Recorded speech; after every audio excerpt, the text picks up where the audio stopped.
gas piping on the Phoenix light duty.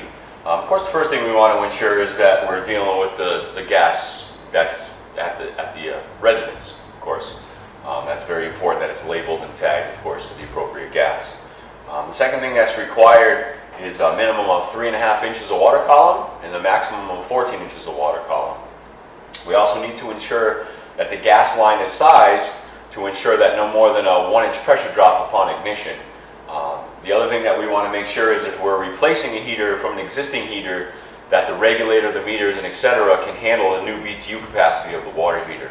It's very important that the whole gas line, the gas regulator and meters are all sized for the appropriate appliance.